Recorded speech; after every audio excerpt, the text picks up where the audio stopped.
Cukup! Ya, kami sudah terlalu menderita, Pak. Kami sakit. Allah, Bapak lihat saya sakit, Bapak. Bapak lihat saya. Ya kan? Saya sakit, Bapak. Saya sakit. Tanggal 17 Desember 61 itu kami sudah hamur, apa sudah habis. Bapak bisa hamkan jelas. Boleh. Kita mau becer. Boleh.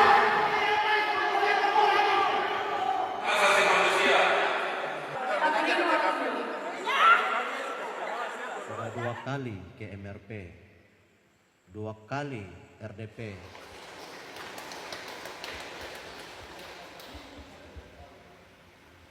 Sebagai penutup, saya tidak mau bicara banyak, nanti saya terus Pertama, saya sangat kesal dengan pernyataan Bapak perwakilan pemerintah Provinsi Papua Selatan di dalam yang menyatakan bahwa pemerintah punya HAM. Pemerintah tidak punya HAM. Pemerintah punya kewajiban untuk melindungi HAM. Dan tadi Pak Menteri sendiri sampaikan bahwa pemerintah tidak punya HAM, ya kan? Dan Pak Menteri sedang melakukan tugasnya untuk menguatkan aparatus negara. Saya pikir Pak itu membuktikan bahwa bawahan Bapak itu belum paham tentang HAM. Kalau belum paham tentang HAM, yang dikhawatirkan adalah pelanggaran HAM akan terjadi secara sistematik dan struktural. Siapapun yang melanggar hak asasi manusia, dia bisa ditindak. Nah, itu kewenangan dari Komnas HAM. Kalau Komnas HAM menyatakan pemerintah melanggar HAM, ya nyatakan saja. Mau dituntut sampai dimanapun kita siap, karena itu berlaku universal. Siapapun dia yang melanggar HAM, ya harus ditindak. Termasuk pemerintah ya, Pak? Ya termasuk pemerintah, TNI, Polri, pribadi. Apakah pemerintah melanggar HAM? Ya itu Komnas HAM yang berikan nilai, bukan kita. Nggak mungkin kita berikan nilai sendiri. Kalau Komnas HAM dalam melakukan pemantauan terhadap proyek-proyek PSN termasuk di Papua dan di wilayah lain, kita berbasis kasus. Misalnya kalau terjadi kekerasan, maka itu langsung terlihat adanya pelanggaran HAM. Tetapi bisa juga dia sesuatu yang bersifat dampak ke jangka panjang. Nah, hal-hal seperti itu tidak bisa dengan mudah dibuktikan secara hukum gitu. Tetapi maka Komnas HAM harus membuat rekomendasi-rekomendasi yang bersifat rekomendasi kebijakan. Dari perwakilan dari Komnas HAM Republik Indonesia dan juga ada Bang kita yang akan kita dengarkan bersama. Kan proyek yang merusak kehidupan masyarakat Papua.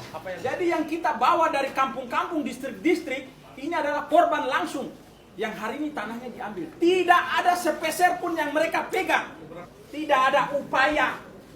Saya mau bilang, saya anak asli Malin. Tidak ada upaya. Jadi yang bicara tentang upaya penyelamatan hak asasi manusia Malin, tipu. Program PSN, hutan di Gunduli, kita hari ini mengalami banjir. Tahun lalu, Bapak Joko paham, kita mengalami banjir yang cukup dahsyat. Banjir bandang disebutnya, sampai hampir mendekati melewati bumungan rumah. Jadi ini adalah forum di mana kami ingin mendengarkan secara langsung dari masyarakat terdampak. Jadi kami tidak akan defensif. Tadi yang disampaikan oleh mama-mama di sini ya, yang kemudian sampai pada kesimpulan menolak PSN, itu kami dengarkan. Ya, kami akan sampaikan nanti ke Pak Menteri. Tetapi untuk lebih dari itu, misalnya adalah untuk menghentikan PSN, ya, yang menghentikan PSN, saya pikir kami Kementerian Hak Asasi Manusia belum bisa mengambil sikap itu. Selamat pagi, Assalamualaikum warahmatullahi wabarakatuh. Shalom, Gunai, moderator Dewan Gereja Papua. Selamat datang Bapak Mugianto.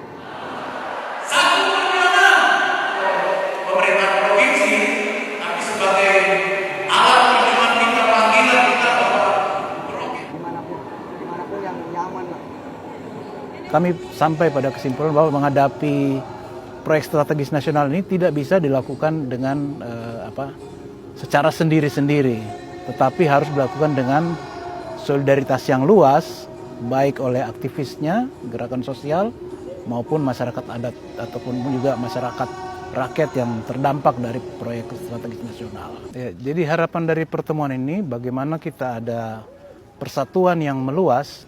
Permasalahan PSN tidak hanya diurus kasus per kasus, tapi secara kolektif oleh masyarakat yang terdampak PSN maupun organisasi masyarakat sipil yang terlibat dalam pekerjaan advokasi ini. Deklarasi Solidaritas Merauke. Deklarasi ini adalah hasil kerja bersama kami Gerakan Solidaritas Merauke. Naskah ini dirumuskan setelah kami saling berbagi cerita tentang derita dan trauma kolektif yang disebabkan kejahatan-kejahatan negara korporasi.